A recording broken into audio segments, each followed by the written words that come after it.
शौक नहीं है। ऑलरेडी ही शंदाना गुलजार और आलिया हमजा, मुझे फ़ख्र है कि मेरी पार्टी ने ऐसी ख़वातीन लीडर पैदा की हैं जिनको इज़्ज़त एहतराम है, ख़वातीन का भी, अपने साथियों का भी, वो कह चुकी हैं। मैं सिर्फ छोटी सी पॉइंट ऑफ पर्सनल एक्सप्लेनेशन देने आई हूँ, क्योंकि मेरी उस साइड की अपोनेंट जो है ऑनरेबल AK मने साहिबा, जो पीपल्स पार्टी को रिप्रेजेंट करती हैं, उन्होंने कल मेरा नाम लेके कोई बात की, तो मेरा फ़र्ज़ बनता है कि मैं यहाँ पे एक्सप्लेन करूँ। पिछले 4-5 दिन से अल्लाह ताला ने जो मैंने कोई बात की मीडिया के ऊपर, मुझे अल्लाह ताला ने इतना ताकत और इतनी बहादुरी दी है कि मैंने उसको पर्सनली एक्सप्लेन किया। मैंने बताया कि एक टॉक शो के अंदर एक स्पॉन्टेनियसली मैं कुछ और कहना चाह रही थी, लेकिन वो बात बदल गई, तो मुझे अल्लाह ताला ने इतनी ताकत दी कि मैं अपनी गलती को एक्सेप्ट कर सकूं। लेकिन कल AK मने साहिबा ने मेरे बारे में कोई बात की, तो मेरा सिर्फ उनसे ये सवाल है, मुझे कोई फ़र्क नहीं पड़ता कि कोई आदमी या कोई भी एक अनएजुकेटेड बंदा अगर किसी फोरम पे बैठ के कोई बात करें, लेकिन आप तो एक ख़ानदान को रिप्रेजेंट करती हैं और आप पीपल्स पार्टी को रिप्रेजेंट करती हैं, और आपकी जो लीडर थी जिसके नाम का अभी तक आप लोग खा रहे हैं, वो एक खातून लीडर थी। तो आपको ज़ेब नहीं देता कि अपने एक साथी फेलो के बारे में आप यहाँ पे आके डेरोगेटरी लैंग्वेज इस्तेमाल करें।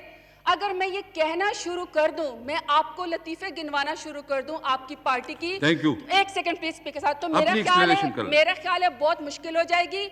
अगर माफ़ी मांगनी है, मैंने एक स्लिप ऑफ टंग पे माफ़ी मांगी है, तो आप प्लीज माफ़ी मांगे पीपल्स पार्टी कि 1970 में आपने पाकिस्तान को 2 टुकड़ों में क्यों तकसीम किया। आप माफ़ी मांगे, आप माफी मांगे।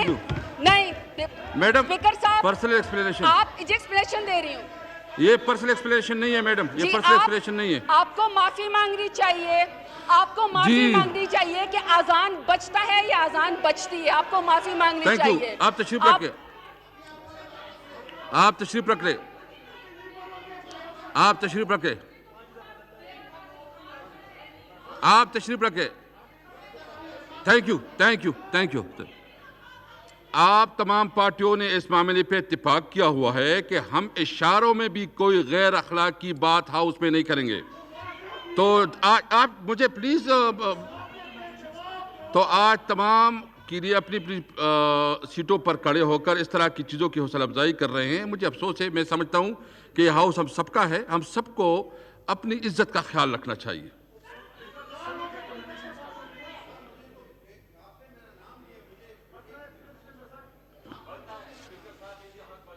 यार छोड़ो, आप तशरीफ रख ले प्लीज।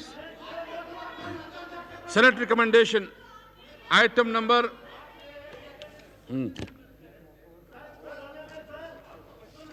एक मिनट में पटेल, जस्ट 1 मिनट।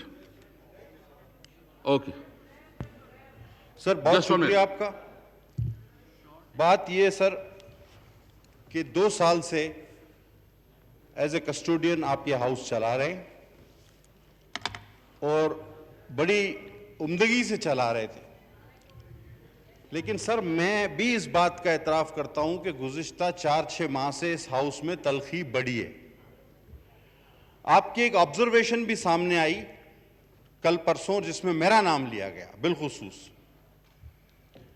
सर मैं चाहूंगा कि आप इस पूरे बैकग्राउंड को चेक करें कि आया ये तलखी क्यों बढ़ी और बढ़ती जा रही है। मेरा भी 3रा टर्म है असेंबली का। उन 2 टर्म में और आज से 1.5 साल पहले तक में भी कभी कोई शिकायत मुझसे किसी को नहीं हुई। अब बात यह सर कि जब क़यादत पर अजीब तरह से इल्जाम तराशी की जाएगी, इल्जाम आप लगाएं, लेकिन अगर आपके रवैये में तौहीन होगी, आपके रवैये में तज़हीक होगी, नफरत होगी, हकारत होगी, तो सर वो बात फिर बर्दाश्त से बाहर होती है और फिर बात बढ़ती चली जाती है। इसको पहले मरहले पे आपको रोक लेना चाहिए था सर। और 1.5 साल तक हम ये सारी बातें, ये तौहीन, नफरत, तज़हीक सुनते रहे और हमारी रिवायत शाइस्तगी को शायद हम ये सोचने पर मजबूर हो गए कि बुज़दिली समझा जा रहा है, तो सर फिर हमने भी बात करनी शुरू की। मैं सर अपनी बात को ख़त्म करूंगा। कल मौसूफ वजीर साहब ने एक बात की कि मुझसे पीपल्स पार्टी के 7 लोगों ने एनआरओ मांगा है। अब अगर मांगा है एनआरओ, क्यों मांगा, कब मांगा, कैसे मांगा, तो वो उसकी वजाहत कर दें, उनके नाम ले लें। और फिर कहा कि 30 लोग और हैं जिनके बारे में मैं बता सकता हूं, तो खुदा के वास्ते बता दें। और फिर सर उन्होंने ये कहा कि मेरे खिलाफ तकरीर करते हैं कराची के एक एमएनए और रात को मुझे फ्रूट के टोकरे बेचते हैं। अभी सर एक इस असेंबली में रवायत थी और अभी तक है, और उस रवायत के सबसे बड़े अमीन साईं खुर्शीद शाह थे, जो आप लोगों की मेहरबानी से आज जेल में है, कि वो आम भी बेचते थे तमाम पार्लियामेंटेरियंस को, खजूर भी बेचते थे। वो ये नहीं देखते थे कि अपोजिशन है, हुकूमत है, वो एक जो लिस्ट है हमारी असेंबली की, उनके एड्रेसेस पे भेज दिए जाते थे, उनके एड्रेसेस पे वो रवाना कर दिए जाते थे। अब वो हर जगह चले जाते थे। तो सर यहां की तकारीर से हटकर मेरे ऑनरेबल मेंबर आगा रफीउल्लाह ने उस रोज तमाम पार्लियामेंटेरियंस को, जिस तरह कुछ दिनों पहले उन्होंने अजरक और टोपियों के तोहफे दिए थे, तो भेज देंगे अगर आपको भेजना है तो इन्होंने सबको तकरीबन, सर बात करने देंगे? जी प्लीज। वो वाइंड अप प्लीज। सर मैं वाइंड अप ही कर रहा हूं, अगर आपकी तवज्जो नहीं होगी। दरमियान में लोग, ये तो सर पहला रूल होता है कि मेरे और आपके दरमियान कोई ना हो। मौलाना साहब आप तशरीफ रखिए, वो थोड़ा माइंड कर रहे हैं। जी जी प्लीज प्लीज होना कर रहे हैं।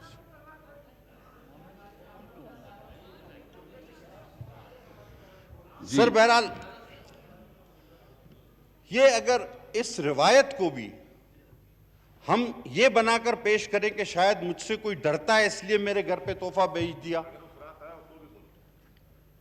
और वो दिनों में फर्क था, जिस दिन तकरीर हुई उसके कुछ दिन बाद ये तोहफा गया। अगर सर हम एक दूसरे को तोहफा तहफ भेज दें एज ए पार्लियामेंटेरियन, और उसको फ्लोर ऑफ द हाउस पे आप खड़े होकर ये कहें कि जी मुझे ये बेचते हैं, मैं वापस कर देता हूं, सर ये शाइस्तगी में नहीं आता। ये थोड़ी सी ज़र्फ में कमी हो जाती है इसमें। मैं कोई ऐसा अल्फाज इस्तेमाल नहीं करना चाहता। सर एक रिवायत हमारे यहाँ है, हम कहते हैं my honourable member from here and there, ये थी, लेकिन आज क्या कहा जाता है? फर्ज करें जी किसी का नाम, किसी का वालिद का नाम आपको पता है, वो फलां का बेटा अब हमसे बात कर रहा है। सर क्या इस बात की इजाजत है? हमारे पास एजेंडा बहुत ज्यादा है, वाइंड अप करें प्लीज। सर अगर ये चीज रूल्स में है और अलाउ है, तो सर फिर बाकी चीजों पे भी एतराज ना करें। हम हमेशा ये कहते थे कि माय ऑनरेबल मेंबर, अभी अगर जैसे असद उमर साहब के वालिद का नाम उमर है, मैं कहूंगा माय ऑनरेबल मेंबर, लेकिन अगर मैं कहूंगा उमर का बेटा खड़ा होकर हमें लेक्चर देता है, सर ये शाइस्तगी से बाहर जाती जा रही हैं चीजें। आप इन तमाम चीजों का नोटिस लें, बजाय कि सिर्फ मुझ पे फोकस करने के, मुहर्रिकात भी देखें। और आखिरी बात सर, कि सर क़यादत सबको बहुत अजीज है, कोई हमारे क़यादत के बाप माँ तक जाएगा, हम उससे शायद दुआ आगे चले जाएंगे। मैं बिल्कुल आपकी बात एक बात में एंडोर्स करता हूँ। जो भी leadership, thank you very much sir, जो भी लीडरशिप है, हर एक एमएनए रिस्पेक्टेबल है, लेकिन जो लीडरशिप है उसके बारे में, वो गवर्नमेंट से हो, वो अपोजिशन से हो, उसके बारे में कोई ऐसे अल्फाज ना करे कि दूसरी जो है ना वो प्रोवोक हो। दूसरी बात ये कि मैं कोशिश करता हूँ कि मैं हाउस को एक जर्गे की तरह चलाऊँ, सबसे मशावरत करता हूँ। आज जो इतनी डिस्कशन हुई 40 घंटे की, नवीद कबर साहब हमारे मीटिंग में हुई कि 40 घंटे की, और मेरे ख्याल में अभी मेरे पास एग्जैक्ट डाटा नहीं, लेकिन 60 घंटे तक हमारी डिस्कशन चल रही है। हर एमएनए को मौका मिला है अल्हम्दुलिल्लाह। मैं हर काम मशवरे से करता हूँ, रूल्स के मुताबिक करता हूँ। तो आपसे मेरी रिक्वेस्ट ये है ये आप सबकी अपनी इज्जत है। ये अगर यहाँ हम एक दूसरे के साथ इस किस्म की करेंगे, बिल्कुल खुल के तनकीद करें, खुल के प्रपोजल दें, जो पोजीशन का हक है वो अपना हक अदा करे, जो गवर्नमेंट की रिस्पांसिबिलिटी है वो अपनी रिस्पांसिबिलिटी अदा करे, लेकिन एक दूसरे की तज़हीक ना करे। अगर कोई करेगा, मैं आपके साथ वादा करता हूँ जो भी हो मैं उसके खिलाफ एक्शन लूंगा इंशाअल्लाह ताला। फ़खर इमाम साहब प्लीज़, फ़खर इमाम साहब, फ़खर इमाम साहब प्लीज़,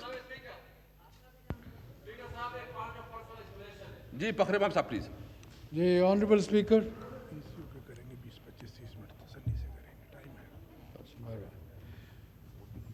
सबसे पहले मैं आपका शुक्रिया अदा करना चाहता हूं कि मुझे आपने ये मौका फराहम किया। आप